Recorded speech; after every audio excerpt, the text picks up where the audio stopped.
de los casos que vamos a abordar hoy, el de Marta del Castillo. ¿Podrías decir que junto al de José Bretón de los casos más impactantes para ti? Sí, sin duda, han sido muy relevantes, ¿no? Ha habido otros muchos, porque claro, en los 10 años que yo he estado al frente de la sección, pues ha habido muchísimos casos, ¿no? Que es un caso que hay una verdad judicial, pero no hay un cuerpo, no está resuelto para la familia. Es un caso esclarecido, juzgado y sentenciado y se está cumpliendo la condena. Pero claro, ponte en el lugar de la familia.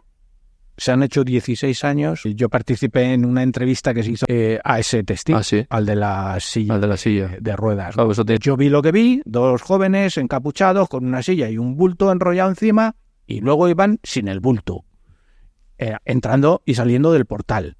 Para gente que no sepa qué es la P300. Claro, es una prueba que mide la actividad eléctrica del cerebro. Y bueno, pues esa prueba técnicamente salió bien, en el sentido de que su cerebro reaccionó significativamente a tres estímulos, y los tres se referían a la escombrera. ¿Y por qué la gente dice, ¿y por qué no se le condenó a nadie más? Pues si no se condenó es porque no se consiguieron los indicios suficientes como para sustentar una acusación. Lo que te dijeron con José Bretón. Y esa fue la idea, ¿no? Este señor ha denunciado que ha perdido a sus hijos y hay elementos en la llamada que ya de entrada nos llamaron mucho la atención. Se convierte en sospechoso. La clave, la incógnita cambia. Al principio era si eso era honesto o no, si era verdad la denuncia o no. La incógnita cambia a, bueno, ¿y dónde están los niños? Claro. Y ese se convierte en el elemento principal de la investigación.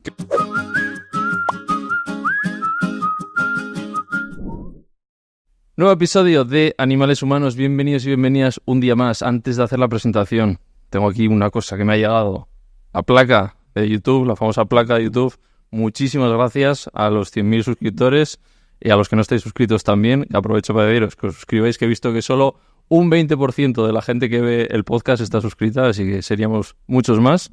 Así que nada, un placer, muchas gracias y espero que sigáis disfrutando con entrevistas como la de hoy, que vais a alucinar. Así que vamos con ello.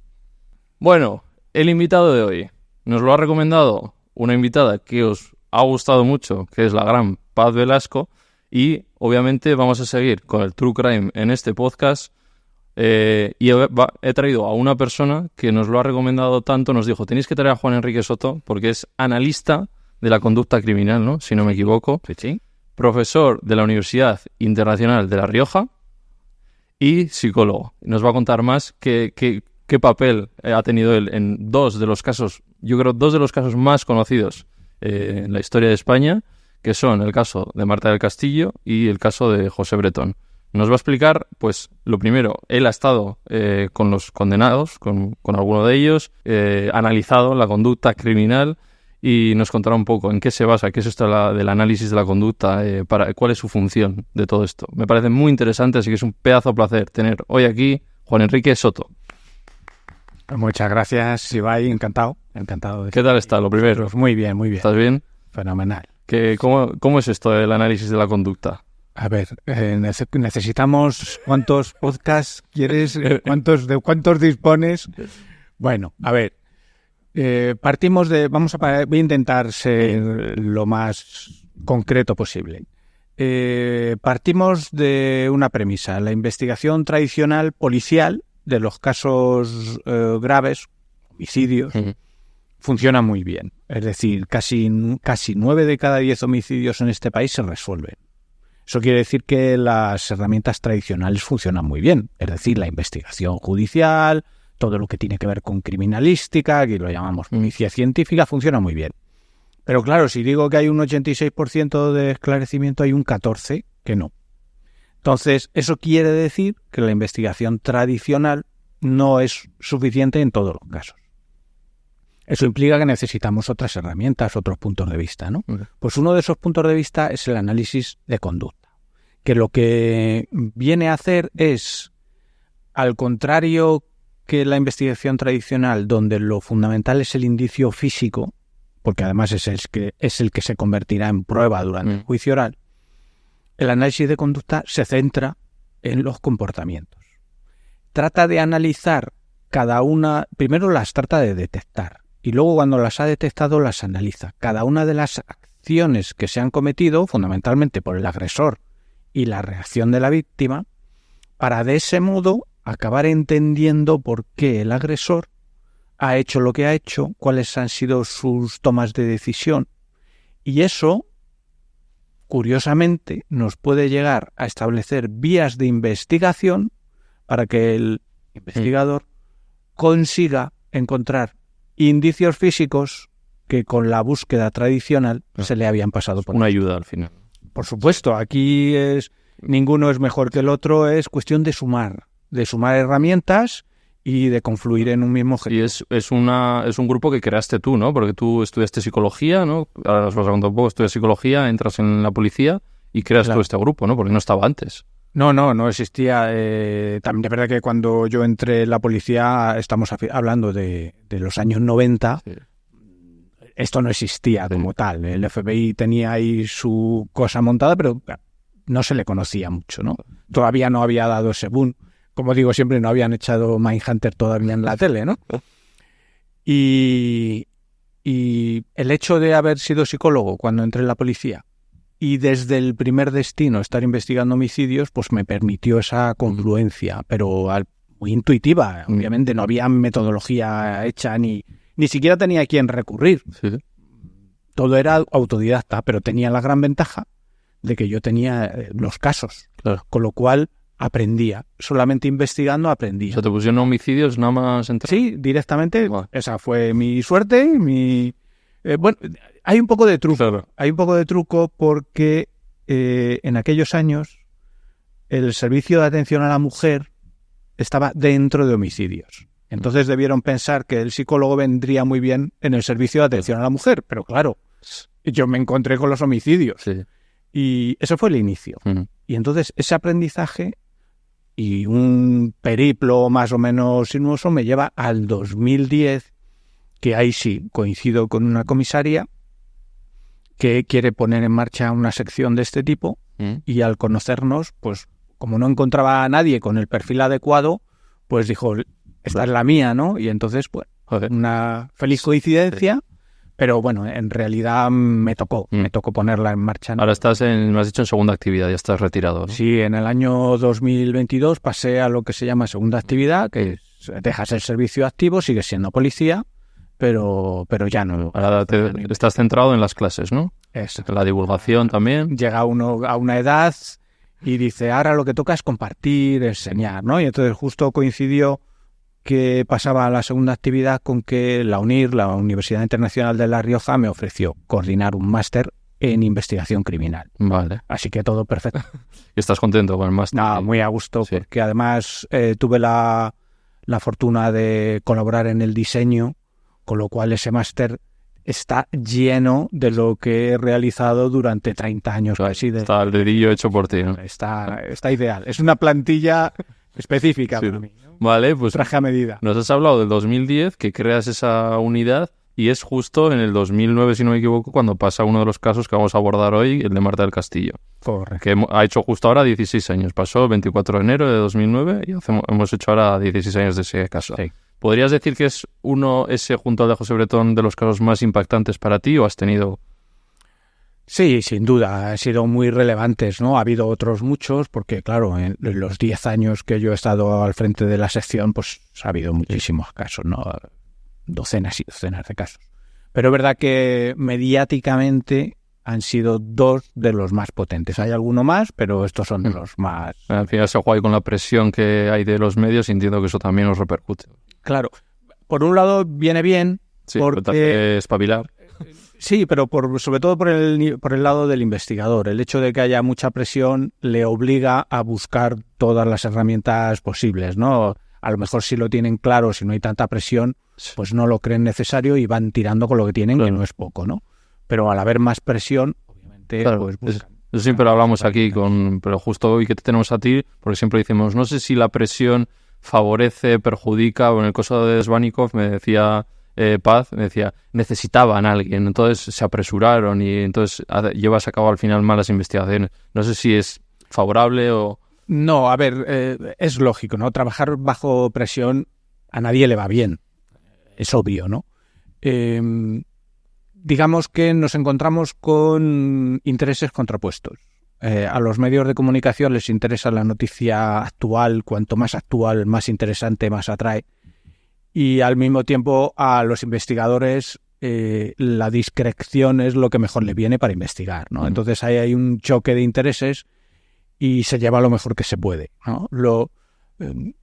Lo suyo es mantener un equilibrio, es decir, yo puedo contar cosas, yo puedo compartir, pero hay ciertos elementos que me tengo que guardar, ¿no? Y al mismo tiempo convencer a esos que presionan en el sentido de cuanto más difícil me lo pongas, peor lo voy a hacer. Y yo siempre digo lo mismo, ¿tú qué quieres? ¿Una solución acertada con más tiempo o un error antes de tiempo, ¿no? Es difícil, es difícil de manejar. Entonces no dirías ni bueno ni malo, ¿no? O sea, tiene sus cosas buenas. Exactamente, hay que como todo, hay que manejar. Al final los medios sí que te favorece para encontrar personas o lo que sea, siempre te viene bien. Sí, por supuesto, puede ser, de hecho ocurre. Te dan información, ¿no?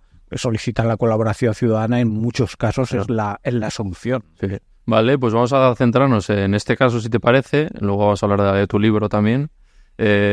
Vamos con el caso de Marta del Castillo, que se hace en 16 años, que es un caso que hay una verdad judicial, pero no hay un cuerpo, no está resuelto para la familia, por así decirlo. ¿Cómo ves este caso 16 años después? Pues mira, yo lo primero siempre me acuerdo de la familia, ¿no?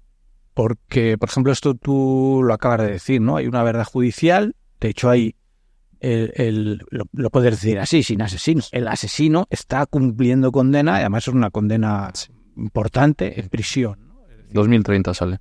Judicialmente es un caso esclarecido, juzgado y sentenciado y se está cumpliendo la condena. Pero claro, ponte en el lugar de la familia, se han hecho 16 años y de ningún modo pueden, o lo hacen como pueden, llevar un duelo como es debido, ¿no? ¿Por qué? Porque sí, el asesino está en prisión, pero el cuerpo de mi niña yo todavía no lo tengo, ¿no? Y eso rompe, eso debe romper, y aprovecho y les mando un cariñosísimo abrazo, ¿no?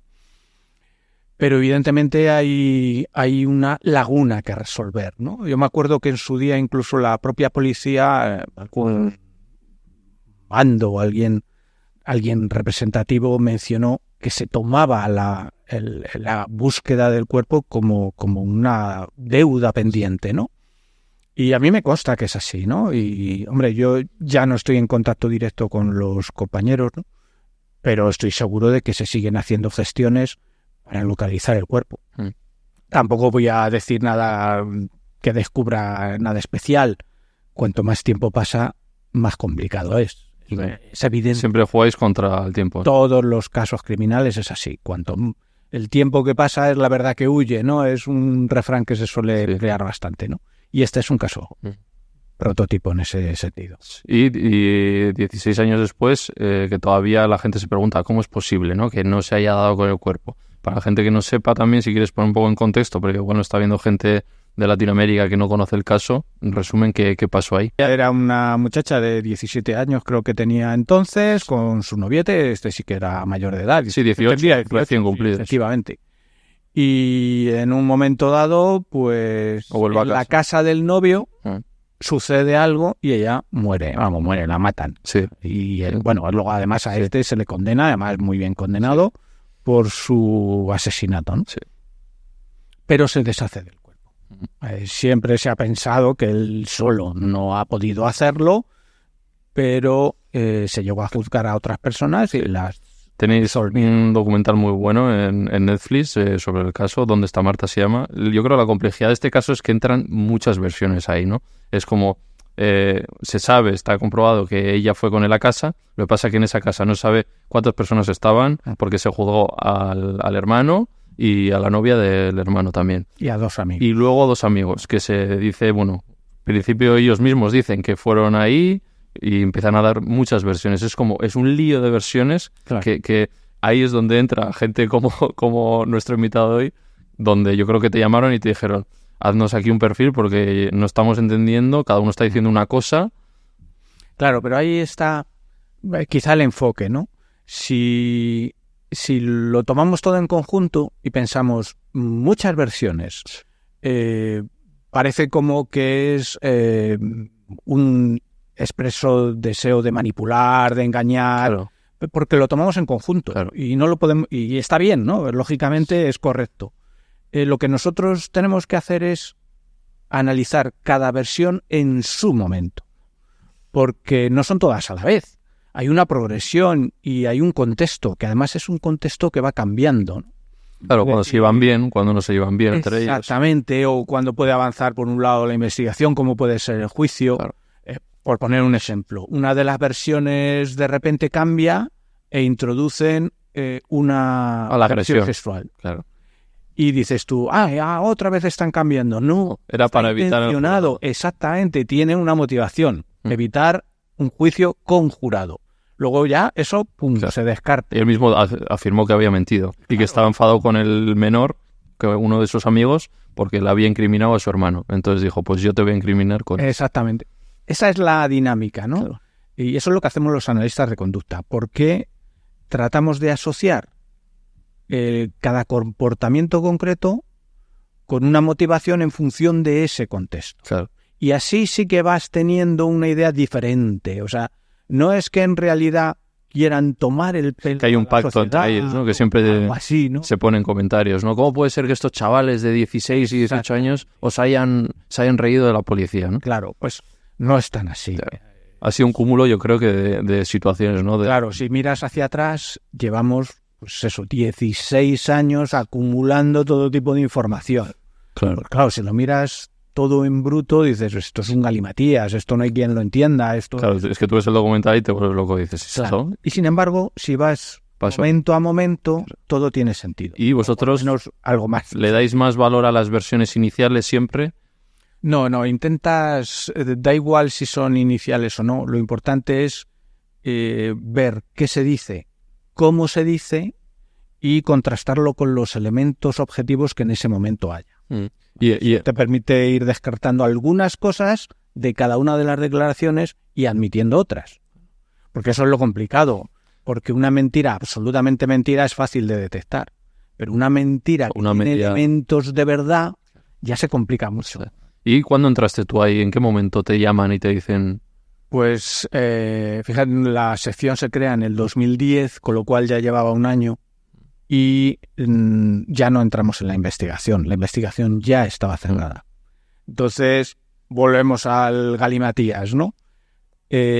Nuestro primer cometido es organizar toda esa información para establecer una estrategia de cara al juicio. Y al principio se pensaba en un solo juicio, uno para todos. Entonces la idea era analizar quiénes eran las personas investigadas, quién se iba a juzgar y con los fiscales establecer quién creíamos que era el más idóneo para empezar por él el interrogatorio, ¿no? Sí. Por ejemplo, ¿no? Esa era una de las vías. Ese objetivo se desbarata en el momento en que desdoblan el juicio. Claro, ahí para la gente que no sepa, como había un menor implicado, se hace un juicio de menores. Claro. Y ahí ya nos descoloca esa estrategia, ya en un juicio unos actúan como investigados y los otros como testigos, luego se invierte, con lo cual la estrategia se desbarata. Total. Bueno, en ese sentido se celebran los juicios, sabemos lo que hay, parece... Esto sí que a mí, esta parte sí que me resulta más galimatías. Sí, a mí también, yo soy letrado y lo que me extraña es que hay dos sentencias y hay dos hechos probados diferentes. Hay dos horarios de la muerte diferentes. O sea, claro. Yo tengo una anécdota ahí en ese sentido que la comprendo porque sé cómo funciona el sistema. Pero si lo piensas en realidad, dices, no tiene sentido, yo no se lo veo. Y es el hecho de que en un momento dado, cuando estamos preparando con, ahora ya sí, varios fiscales, los dos jueces, o sea, los dos juicios, le pregunto ingenuamente les pregunto, entonces, los hechos probados del primer juicio se considerarán probados en el segundo, ¿no? Estamos analizando los mismos hechos con los mismos personajes. No puede ser. Y yo dije, ¿pero por qué no? Si son lo mismo. Y dice, no, porque el tribunal es diferente. Y como existe ese principio en nuestro sistema judicial de libre valoración de la prueba, pues puede diferir. Como de hecho ocurrió, ¿no? Y si tú lo piensas bien, por eso tú has hablado antes de verdad judicial. claro. Porque la verdad judicial es una cosa y la verdad material puede ser. De hecho, hay como dos verdades judiciales, porque Correcto. en una se incrimina o se habla de que el hermano mayor está en la casa y en la otra no se dice nada. Claro. Que hay una tercera persona igual. Pero sobre todo el tema de las horas. Claro. Que no coincida, que un relato hable de un momento y otro relato hable de otro, está hablando de dos acciones diferentes. Nos cuesta entenderlo, sobre todo si no estás metido en el sistema. Pues eso es un caso que la verdad es que es muy extraño y tiene cuestiones, vale. Entonces tú entras y tú estás en las... Bueno, no sé, en investigación has dicho que no, pero ¿entras ya a verles cuando están condenados? ¿O no, llegas a reunirte con ellos alguna vez? Con, yo que sé, con Samuel, con el Cuco. No, porque ahí ya nosotros ya no teníamos. Tú no les has visto nunca, entonces al Cuco y... A Cuco, a Samuel y al hermano mayor tampoco. Yo con el único que he tenido algún trato ha sido con Miguel Carcaño, ¿no? ¿Pero por qué? Porque entramos cuando entramos, luego ya se produjo el juicio, acabó en una sentencia. Para que no sepa, el único condenado es Miguel Carcaño. Un asesinato a 20 años. Autor material, ¿no? Sí. De la muerte. Y a partir de ahí, el caso queda, lo que es el asesinato, la muerte queda cerrado, concluso, pero se abre la otra vía, porque el cuerpo de Marta seguía sin ser encontrado. Con lo cual, a partir de ese momento, el trabajo de la SAC, en ese caso, se centra en analizar todas las posibilidades, recorridos, tiempos, declaraciones, con tal de encontrar el cuerpo. Entonces, ese es el objetivo. Tú sí que has mirado mucho las declaraciones, entiendo, del Cuco y todos estos. Claro, eso sí, eso los has desmenuzado por arriba, por abajo. Según se van produciendo, vas valorando qué ha cambiado, por qué, qué puede ser verdad y qué relación puede tener todo esto con un posible lugar. Los propios investigadores igual. Sí. Ellos tienen un tiempo, hay unas horas, unos minutos, tienen que encontrar un lugar que coincida en tiempo, el lugar que sea en esa noche. Vale. 1000 vueltas. Sí, esto que puede haber ido ahí, con un coche, con el de la madre, se decía también. Claro, ahí hay un coche. Claro, que se han hablado de muchos coches, ¿no? Del hermano, de la... Pero tienes que pensar en un coche factible. ¿Cuántos de los coches podrían haber sido utilizados, ¿no? Claro, luego había una moto, que en el documental el padre dice, por favor, ¿quién se cree? O sea, lo de la moto. Claro. O sea... Pues ese es el tipo de cosas, ¿no?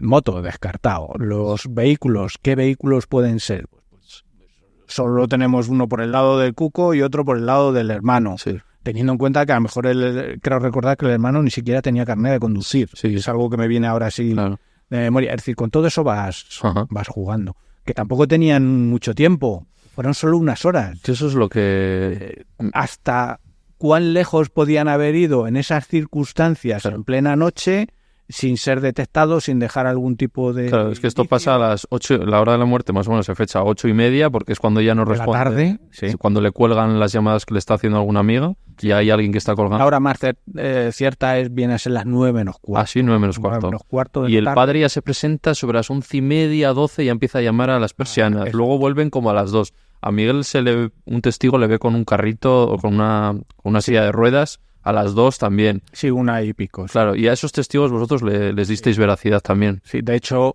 yo participé en una entrevista que se hizo posterior, en una entrevista además especial, muy, muy psicológica, a ese testigo, al de la silla, de ruedas. Claro, eso tenéis que ver, a ver cuánto decirte, porque hay mucha gente que decía, una señora dijo, yo la he visto a las 10 en no sé dónde. Entonces, claro, pero los detalles que daba ese testigo fueron muy potentes. ¿Y cómo que decía? Porque él era creo que regentaba un bar en la zona. Y él afirmaba, y con toda razón, que conocía a Miguel desde hace muchísimos años, porque vivían ahí, ¿no?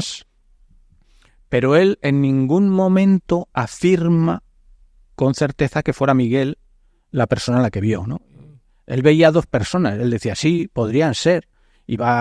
Tenían pinta de jóvenes, iban con sudadera, con la capucha puesta.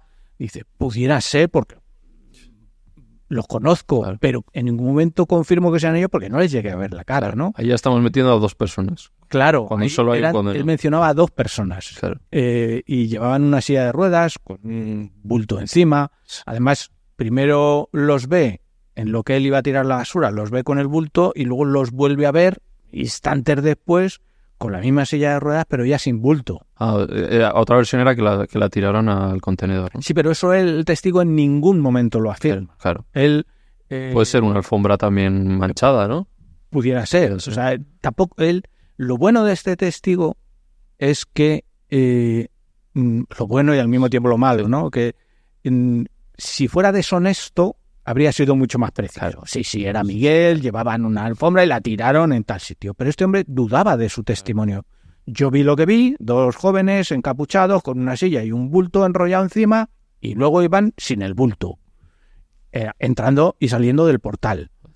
Y lo clava con la hora porque da unas referencias muy concretas. Leche, este es un testimonio importante, claro, ¿no? Entonces tú cuando analizas te fijas más también en eso. Cuando alguien es muy vehemente también, no, esto seguro que es así. Claro, depende de la persona y de cómo lo dice, pero digamos que el testimonio de esta persona tiene elementos que te hacen afirmar con cierta seguridad que su testimonio es honesto, ¿no? Total. A partir de ahí, si das por honesto ese testimonio, la referencia temporal que da es la correcta. Y estamos hablando de la 1:30, por redondear, sí, por ahí, de la madrugada. Claro. Por lo tanto, ya lo que suceda a las 10:30 ya no cuadra. Claro. Ya no cuadra, porque si le damos veracidad al testigo, no podemos ignorar la referencia temporal.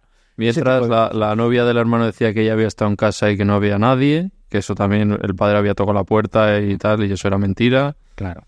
Y eso, en todas esas horas, y dices tú, ¿cuándo se pudo mover? Porque entre las 8 y las 11... Claro, pues a partir de ese momento. Sí. O sea, si damos por bueno ese testimonio, entre la 1:30 y de ahí hacia adelante, teniendo en cuenta que a determinada hora Miguel Carcaño, creo que era en torno a las 5, llega a su casa, bueno, a la casa donde vivía, en casa de su novia. Que la podían haber metido en un coche también, ¿no? Claro. Por supuesto. No, era bueno, claro. Tendrían, redondeamos, 3 horas, 4. Claro, yo mi película había sido, ya la habían llamado igual a otro a las 9 y de 9 a 11 lo habían hecho. Y luego se habían deshecho con las cosas de la silla. Claro, ¿no? pero para que veas cómo funciona. Claro. Si das por bueno un testimonio con una referencia, tienes que utilizar eso. Trabajas desde ahí. Claro. Si el bulto está a la 1:30, pues hasta la 1:30 quiere decir que el cuerpo no salió de la casa hasta esa hora. Fíjate, y el padre lo que estará pensando es decir, si hubiera entrado también, eso decía muchas veces. Sí, lo que pasa es que, bueno, eso es comprensible, claro, ¿no? Siempre te preguntas qué hubiera hecho mejor, ¿no? Si uno lo supiera, claro, habría actuado siempre de otra manera, ¿no? Claro. Pero... Vale, y la gran pregunta, ¿cuál de todas las versiones que ha dado? Porque ha dado hasta 8 versiones. Claro, yo ahí sí me mojo porque lo he hecho muchas veces, ¿no? Yo creo que en su momento el cuerpo fue ocultado en la escombrera. Sí. Pero ya más lejos de ahí, ya sí que no tengo absolutamente ni un solo dato. Claro. Y esa escombrera es muy grande, ¿no? Porque la gente pensará, ¿cómo la han encontrado ahí? No, imaginaros que buscar en esa escombrera llevó 1 año y medio. 1 año y medio. Ahí había una excavadora que metro a metro llegó, no sé a qué profundidad, pero llegó a un estrato que era anterior incluso a la existencia de las personas implicadas. Claro.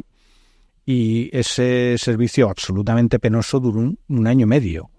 De hecho, recordar que aparecieron incluso huesos, sí, que luego eran, vete tú a saber, de quién. Eran centenarios, ¿no? Esos huesos.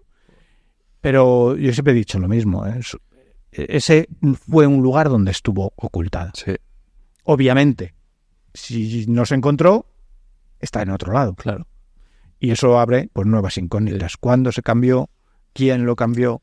Claro. Teniendo en cuenta que Miguel ya estaba en prisión. Es que cuando la gente... Joder, pues si es que está en prisión, ¿cómo apoyo yo? Es que igual el culpable no está en prisión, o el que tenía la información, el que le ayudó a deshacerse. Obviamente, pues se sospecha de alguna persona muy cercana. Entonces, cuando tú no estás en prisión, puedes moverte y puedes cambiar el cuerpo de sitio.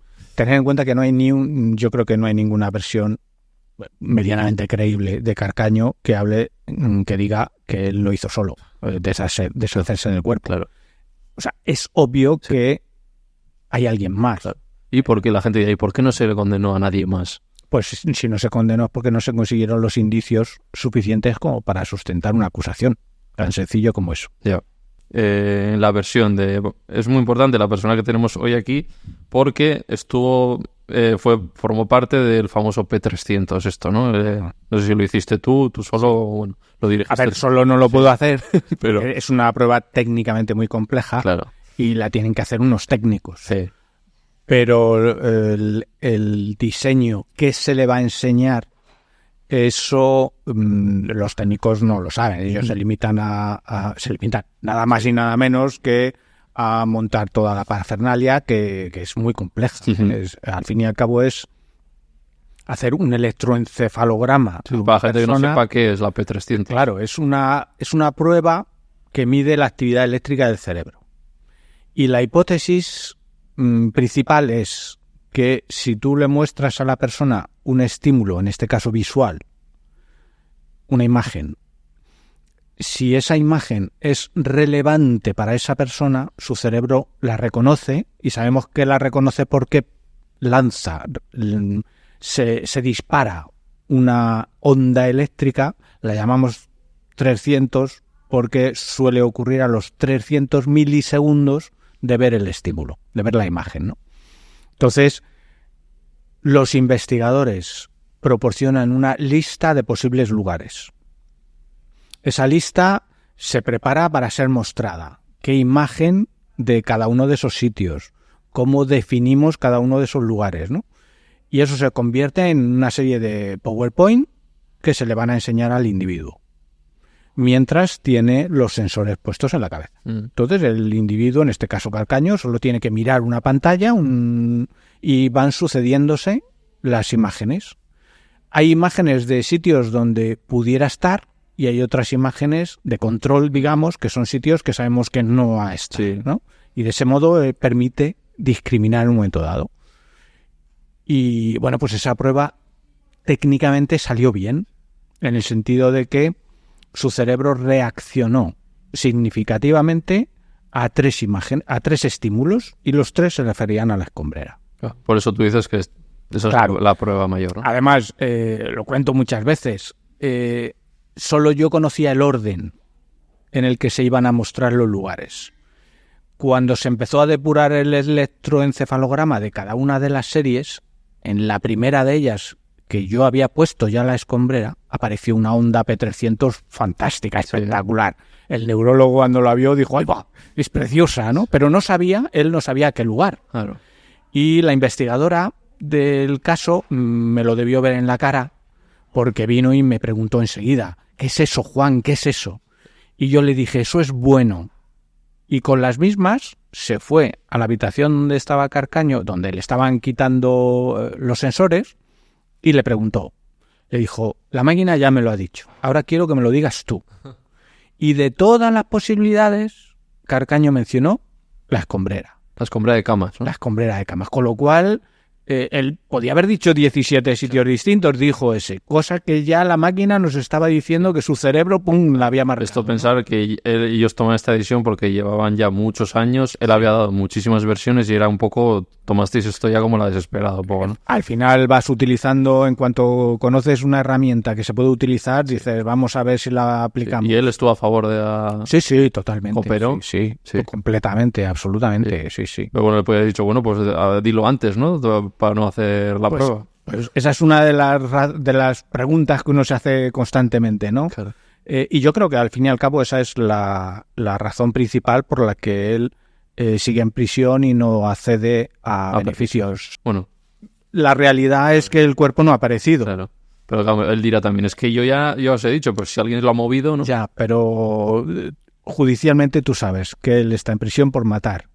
Y ocultar el cuerpo. Y sigue sin decir quién la acompañaba, claro. Eso es decir, la actitud cooperadora yo no la veo. Claro. Por mucho que en un momento dado haya dicho, sí, yo colaboro para esa prueba y para esa otra también, eso no es. Claro, no nos has dicho qué pasó exactamente, quiénes estaban. Exacto. Bueno, la única versión que te crees es que sí que estuvo en camas, en la escombrera. Sí, eso es lo que todos los hechos y las pruebas que hemos realizado me llevan hasta ahí. Vale, pues vamos a hilar con el siguiente caso, que además han estado juntos, están en la misma prisión, el siguiente protagonista del que vamos a hablar ahora, cierto. Y de hecho han compartido celda, el siguiente protagonista del que vamos a hablar ahora, Que madre mía, vaya se han juntado ahí, que es José Bretón. Sí. Vamos con José Bretón. ¿Ese caso tú ya entras cuando está avanzado o entras...? No, ahí entramos relativamente pronto. De hecho, lo primero que hacemos en ese caso es analizar las declaraciones que le han grabado a él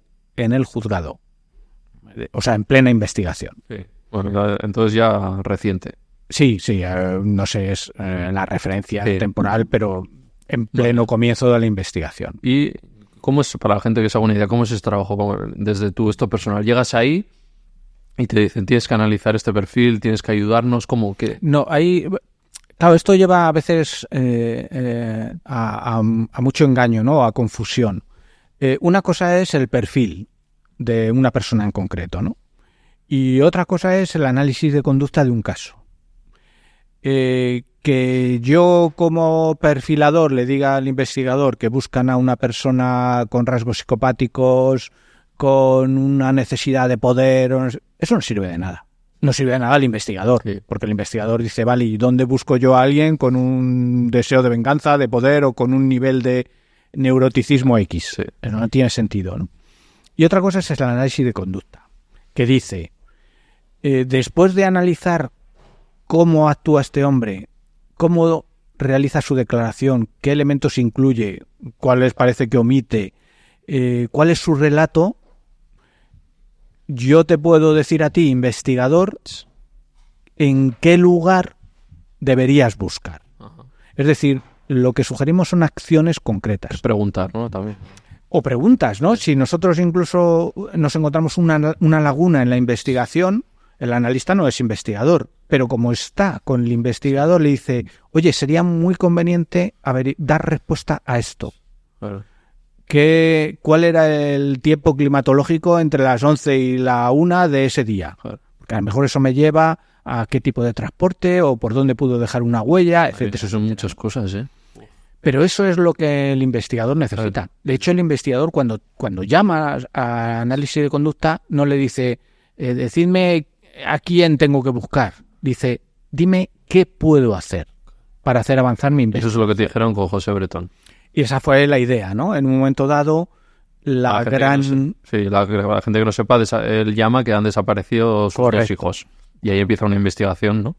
La primera incógnita es su denuncia de la desaparición, digamos, accidental de los niños, ¿es honesta o no? Esa es la primera. Exactamente. Este señor ha denunciado que ha perdido a sus hijos y hay elementos en la llamada que ya de entrada nos llamaron mucho la atención, ¿no? O sea,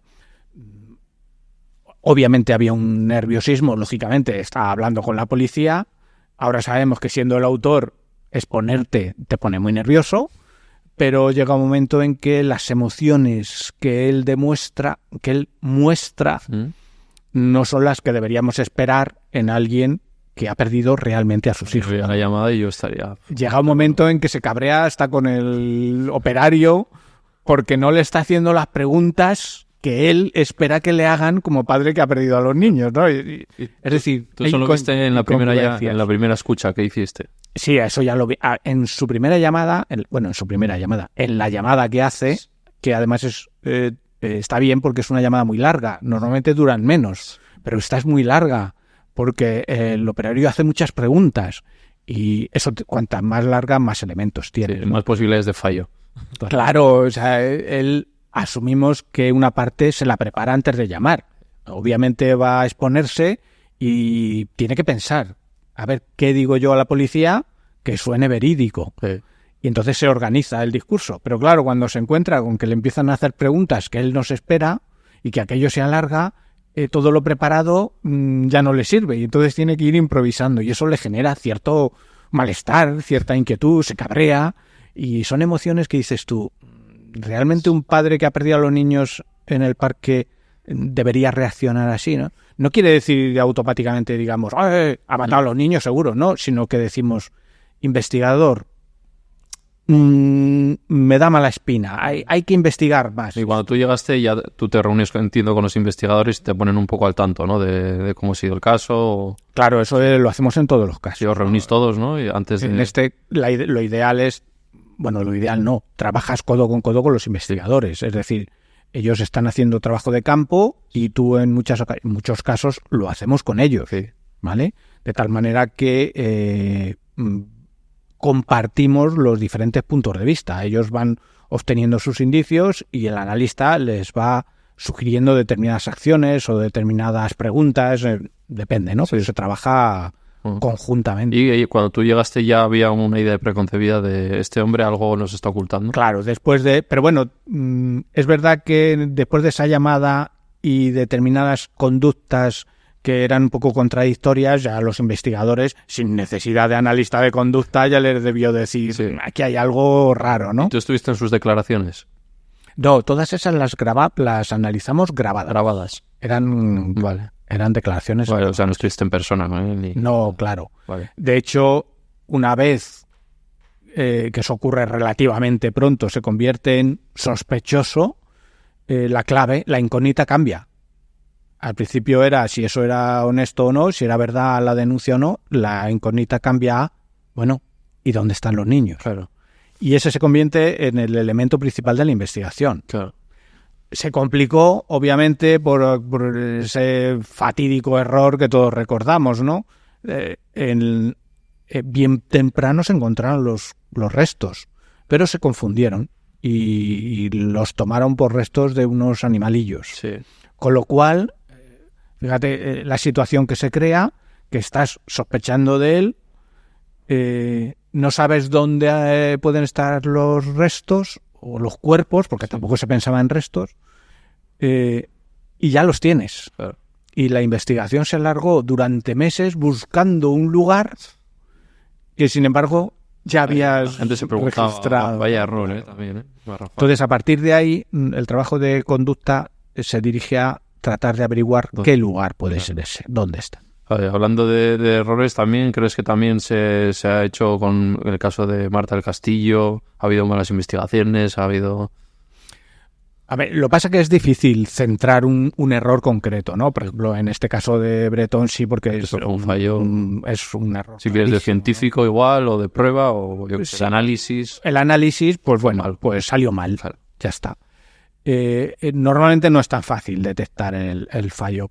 Pero yo, por ejemplo, yo suelo comentar que realmente no hay delitos perfectos. Lo que hay son investigaciones imperfectas. O sea, si a ti una investigación te sale bien, lo lógico y esperable es que se esclarezca. Pero no siempre salen las cosas como uno quiere, es natural. Total. Eso ocurre en Trabajo. absolutamente todas las profesiones, ¿no? Por múltiples razones, ¿eh? Claro. Y algunas incluso tienen que ver solamente con el azar, incluso, ¿no? O sea, ojalá Suerte, ¿no? Claro. fuéramos infalibles, pero nadie lo es, ¿no? Vale, y entonces, donde se encuentran los restos gracias a Paco Echevarría, ¿no? Que lo analiza bien y dice que sí. Claro.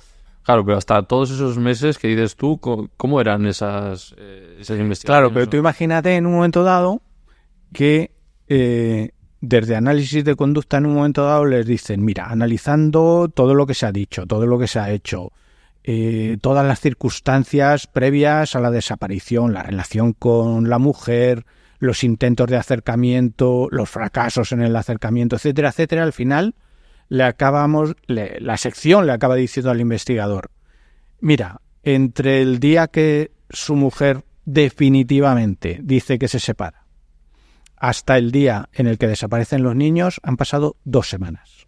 Fue de sábado a sábado.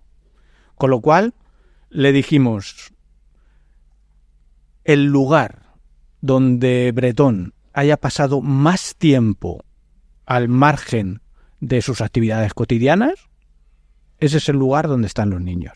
¿Por qué? Porque deshacerse de sus cuerpecillos requería una planificación. Y esa planificación lleva esfuerzo, lleva materiales, pero lleva tiempo. Es decir, tenía que pasar tiempo en ese sitio para preparar los medios que le llevarían, en este caso una hoguera, a descomponer los cuerpos, ¿no? De tal manera que cuando los investigadores le dan una vuelta a eso, dicen, claro, hemos rastreado todos los sitios donde ha estado en esas 2 semanas y el sitio donde más tiempo ha estado, quitando su casa, es en las Quemadillas. Es decir, todo confluía a ese mismo lugar. Fíjate que en esa casa ya habían buscado en el terreno, Sí. que encontraron la hoguera. Sí. Habían desarmado una casa o un chamizo que había allí, no recuerdo cómo era, pero vamos, paredes, suelo, tejado. O sea, era darle 1000 vueltas cuando lo que les decíamos, cuando todos sabíamos que confluía allí, ¿no? Es lo dramático, ¿no?, de la investigación. Eso es lo que lleva a una y otra vez pensar, vamos a ver si no nos hemos confundido. A repasar. Y esto claro, si llegas a un callejón sin salida, Hay que tienes volver. que volver a empezar, ¿no? Y es Eso ahí supongo que pasará cuando... muchas veces, ¿no? Claro, y es ahí cuando aparece un nuevo análisis. Vamos a enviarle los huesos a otro laboratorio a ver si es que nos hemos equivocado en la primera. Y entonces aparece Echevarría. ¿Y qué dice él cuando...? Yo, por lo que creo recordar, pero me baso en lo que conocí, ¿no?, en su momento, además creo que fue muy preciso, ¿no? Él dijo, sí, estos son restos de ser humano y además de estas edades. Sí, me refiero, Bretón, cuando le decís, hemos encontrado los... Ay, no, eso no. No sabes. No lo sé, no. Yo creo recordar, y también tiro de memoria, que él en ningún momento ha reconocido los hechos. Sí, es verdad, claro. Con lo cual... ¿Y qué perfil sacas de José Bretón? Bueno, pues lo hemos visto todos, ¿no? Bueno, la gente nos ha sorprendido la frialdad, ¿no? Claro, es lo que más te llama la falta de atención. empatía, ¿no? A mí me gusta ir un poquito más lejos, ¿no? Por muy incomprensible que nos resulte, ¿no? Además es que nos resulta absolutamente incomprensible cómo puede haber individuos, personas, Bretón, y hay otros muchos, que en un momento dado no solo ideen, sino que sean capaces de llevar a la práctica matar a tus propios hijos, que además son pequeños, es decir, son seres que confían en ti absolutamente. Más inocentes del mundo. Claro, y además con una vulnerabilidad Claro. tremenda, y seas capaz de matarlos solamente por hacer daño emocional Fíjate. a un tercero. Cuesta entenderlo. No, es que no lo podemos entender. Entonces dices, tiene que tener ahí algo que no le funciona bien en el cerebro. Claro, y esa es la respuesta que nos sale. Algo funciona mal, ¿no? ¿Pero qué es eso que funciona mal? No lo sabemos. Porque también aquí han venido muchas psicólogas y me han dicho que hay muchos psicópatas entre nosotros y no por ello tienen que delinquir, que la psicopatía no lleva... Claro, Y tú lo sabes, y aunque digamos psicópata, aunque lo digamos, parece que nos quedamos muy a gusto, ¿no? Porque de repente, claro, es psicópata y ya nos relajamos, eso como si fuera la explicación. Pero si ni siquiera sabemos lo que es la psicopatía. Por lo tanto, yo no estoy nada satisfecho. Es decir, hay que seguir investigando, ¿no? ¿Qué es lo que lleva a un ser humano a dar ese paso entre la ideación fantástica y el acto? Yo creo que es ahí donde está la clave, ¿no? Sí. Es decir, ¿qué falla o qué impide, por no decir que falla, sino qué impide que pases a la acción, ¿no? Sabiendo que lo que vas a hacer es lo peor. Es horrible, ¿no? Va a causar un daño absoluto, ¿no? Claro, yo creo una falta de empatía brutal, porque es no ponerte en el lado de tu hijo lo primero, o sea... Claro. Entonces ahí hay algo que no conecta, no sé si es algo científico, si es algo... Esto no es romperte algo, ¿no? Que sea de tu propiedad, ¿no? Mis hijos los has visto contigo. Nacer, tío, o sea... Obviamente el tema de la empatía es central en este caso, ¿no? Si no eres capaz de asumir el daño que vas a provocar a tu víctima directa, empatía cero, o sea, no podemos decir le falta empatía, no, es que no tiene, no tiene, o sea, y luego además carece de punto de maquiavelismo o malicia o maldad. Maldad, directamente, ¿no? O sea, yo lo hago esto para hacerte daño. La definición literal, ¿no? Y tú que has trabajado tantos años en esto, ¿crees que el ser humano es malo, es bueno?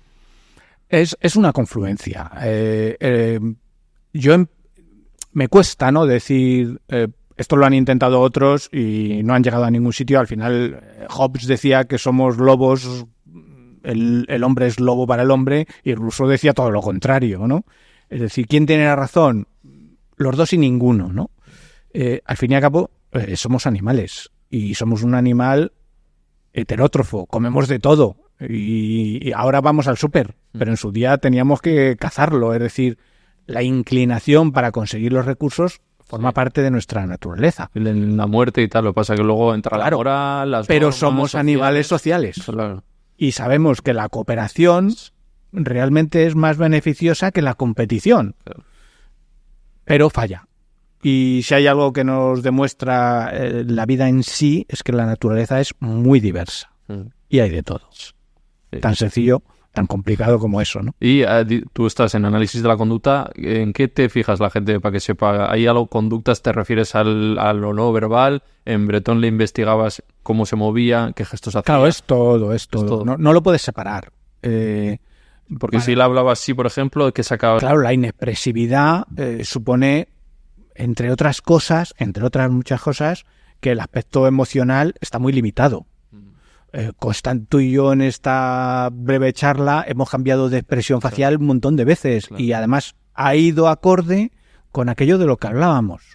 Es decir, eso es lo coherente. Las emociones, los sentimientos, los pensamientos nos configuran, claro, supongo lo que decimos y cómo lo decimos. Cuando entra un investigador, pues estás más tranquilo, tal. Luego cuando esto ya te puedes poner más tenso o preocuparte. Pero claro, si está dirigido... Claro, es la antinaturalidad por sí misma es sospechosa. Claro, ahí ya te dice, Claro, tú tienes que jugar con lo coherente, ¿no? Ajá. Con lo esperable. Lo coherente es que aparezca ante esta situación esta reacción. Si la reacción no aparece, ya es sospechoso.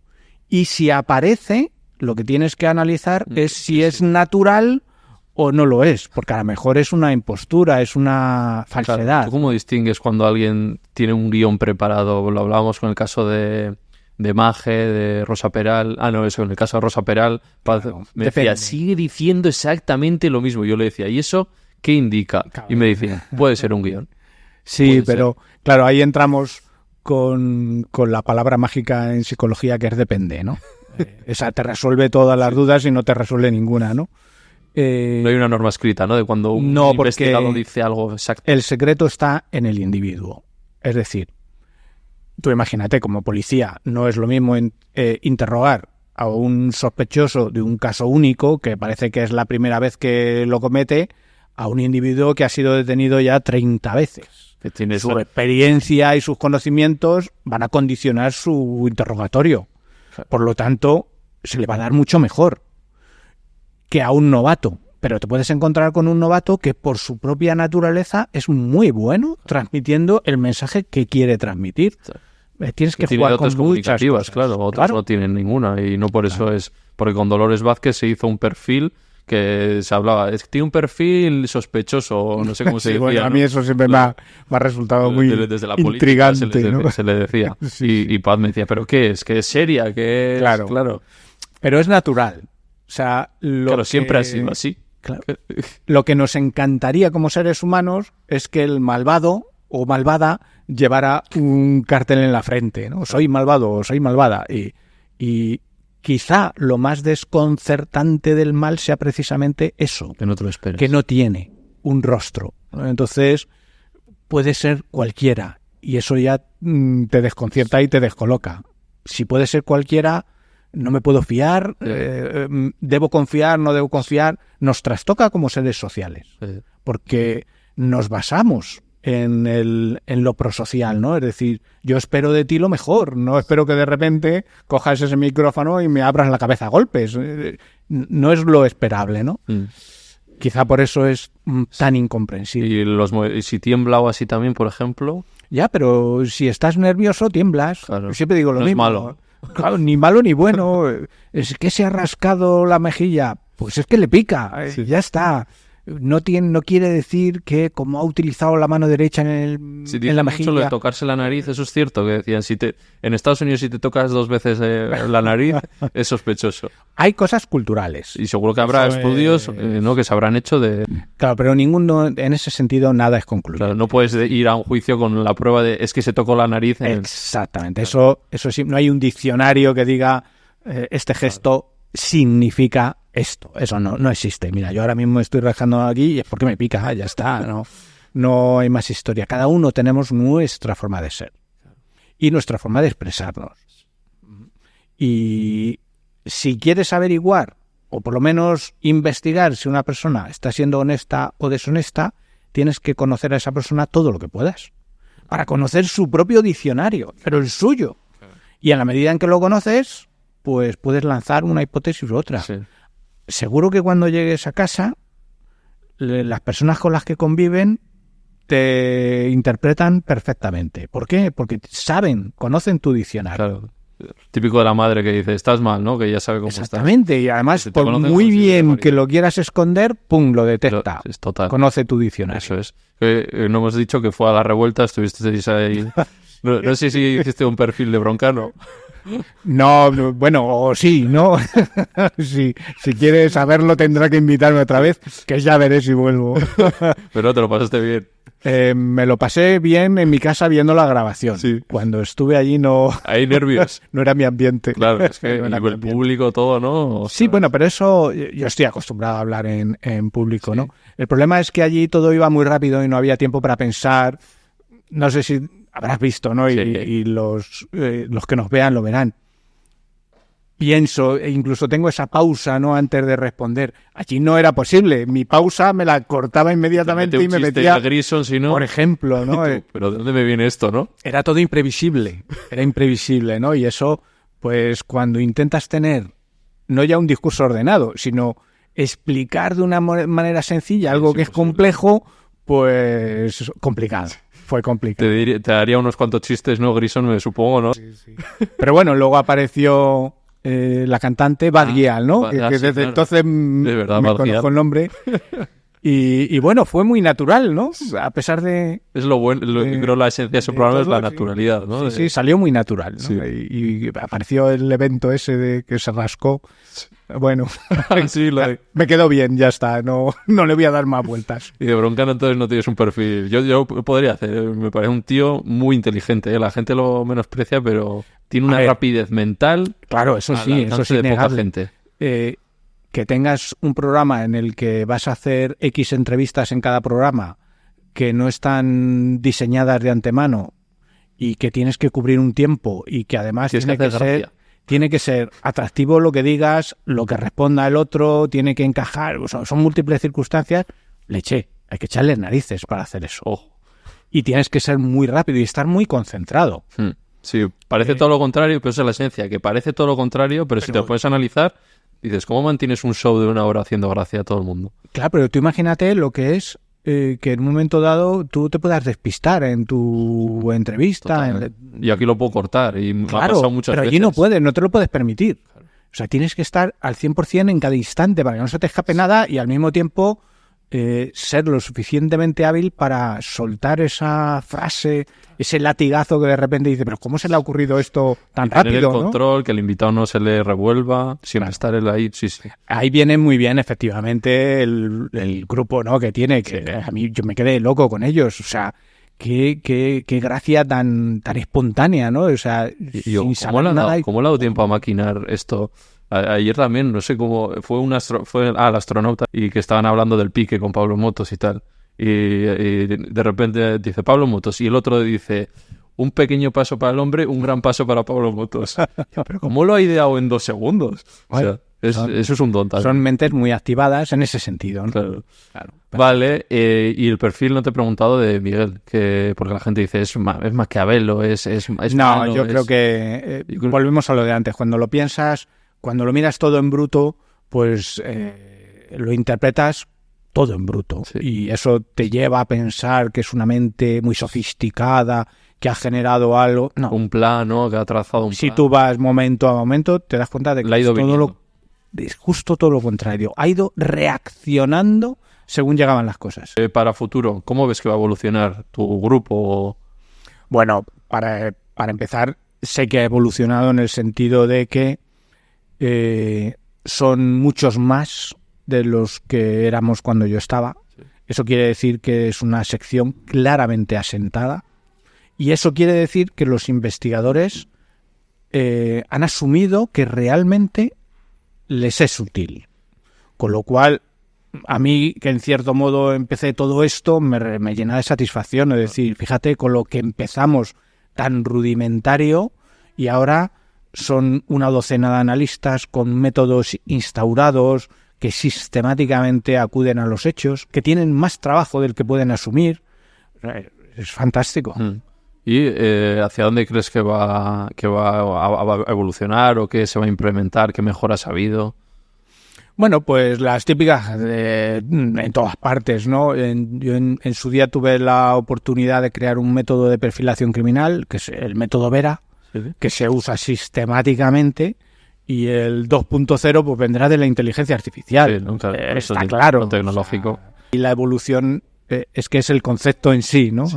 La tecnología deja de serlo Claro, si no evoluciona. Metes los datos y te dirá qué preguntas hacer al investigador. Por ejemplo, ¿no? Esa es una posibilidad, ¿no? Es decir, al fin y al cabo, nuestro cerebro es muy bueno detectando patrones, pero le limita mucho más el analizar muchos datos. Y eso, un software, un algoritmo lo hace muchísimo mejor.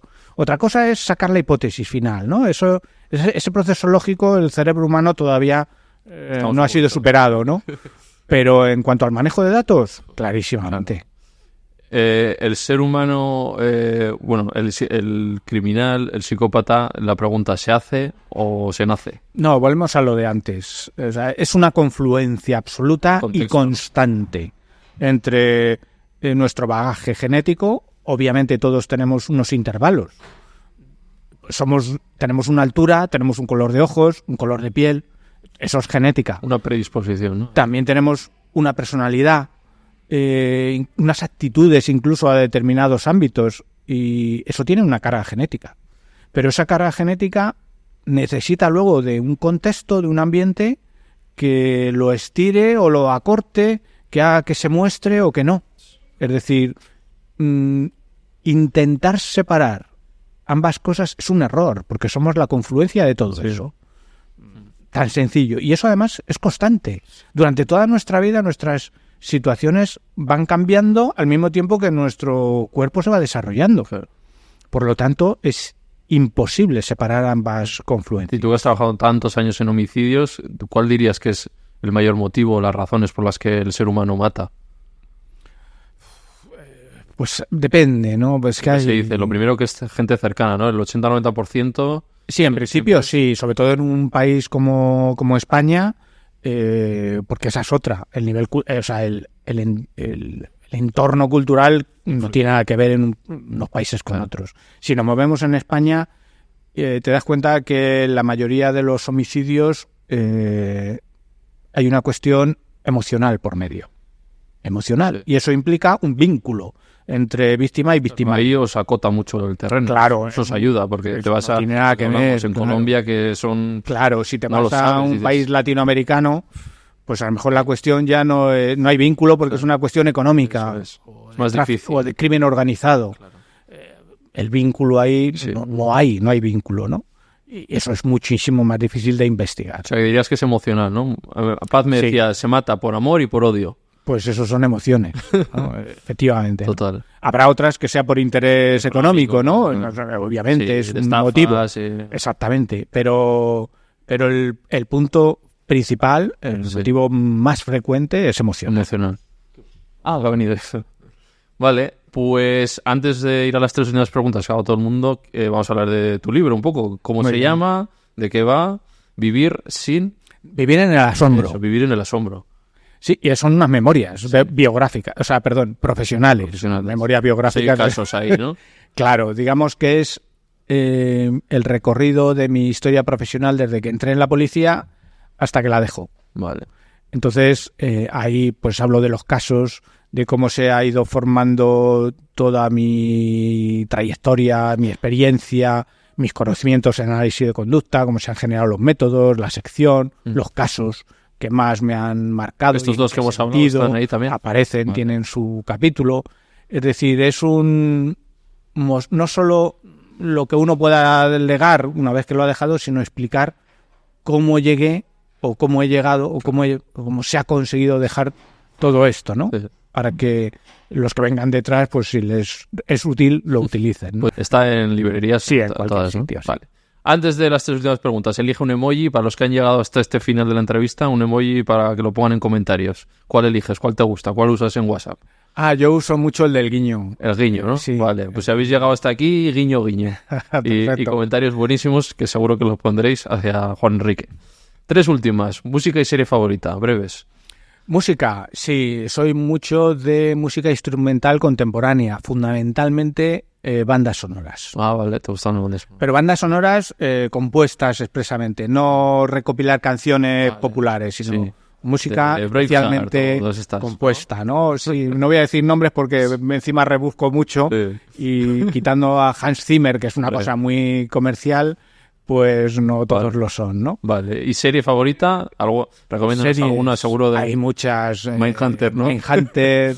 Esta última de Jodie Foster en el Polo Norte, que es la 4ª temporada.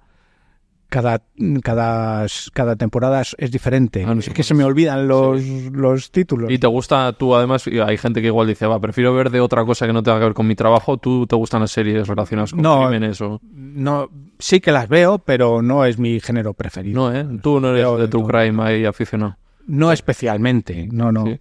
Si es de ficción, mejor. Cuanto más True Crime, menos me gusta. Sí, ¿eh? Ahí sí que te doy la razón con los de antes. Bastante he visto ya de los de verdad como para seguir con ellos, ¿no? Claro. Pero veo un poquito, poquito. Entiendo el cuerpo con llamas y todo esto habrás visto. Bueno. Sí. ¿Sí? ¿Te gustó? Sí. Ahora mismo una de las que más estoy viendo ahora que me gusta mucho es Ludwig. No sé cuál es. Es un hombre que se dedica a hacer crucigramas y entonces tiene una mente muy lógica. Y de repente se ve investigando homicidios en sustitución de su hermano que ha desaparecido. Y su forma de investigar utilizando la lógica es espectacular. Mira, entonces, o sea que sí que ves algo relacionado ahí. Sí, siempre hay alguna. Sí, segunda, el veganismo. Yo como vegano os pregunto, si sois veganos, ¿qué relación tenéis con los animales? Y os lo habéis planteado. Yo como de todo. Sí. Como de todo y ¿Tienes animales? Y con mucho gusto y tengo una canaria, siempre he tenido perro. Yo tengo un perrillo ahora que es fantástico, es espectacular. Así que, pero comer... No te lo has planteado. No, para nada. Y última, invita a alguien aquí. La última vez te invitó Paz, a ti, a ver a quién invitas tú. Pues, ¿pero él lo sabe o no lo sabe? No, tú lanzas la invitación ahí al aire. Pues mira, hay un neurocientífico, José Sánchez, que os puede sorprender. Sí, ¿porque has trabajado con él o tienes...? Lo conozco desde hace muchos años. Sí. Al mismo tiempo es un enorme analista de conducta precisamente por su gran y profundo conocimiento del cerebro. Así que si le convencéis... José Sánchez. Vale, ¿vive en Madrid? Yo creo que sí. Vale. Pues esto ha sido todo. ¿Has estado a gusto? Muy bien. Sí. Final, claro que sí. Todo bien, ¿no? ¿Más analizado? Sí, pero no te voy a mandar ningún informe por escrito. Yo te lo pago. No. Es agotador, déjalo. Pero bueno, todo bien, ¿no? No ves rasgos extraños. Perfecto, yo que tú no me preocupaba. Seguía, como le dije a la muchacha esta, tú sigue con lo tuyo, mientras que lo lleves bien. A Robert hay que hacerle control también, ¿eh? Que a ver... Este es como mi Grison, el Grison de ahí,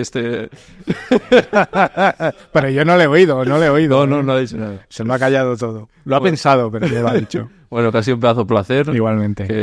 Creo que ha sido una charla muy interesante, que muchas gracias por venir, por aportarnos todo tu conocimiento. Que os guste y que a la gente también. Seguro que sí, aquí no lo dudo que les ha gustado. Así que nada, muy bien. Nos vemos en otra y a ti también, que ha sido un placer, Juan Enrique. Nada. Chao. Hasta luego. Hasta otra.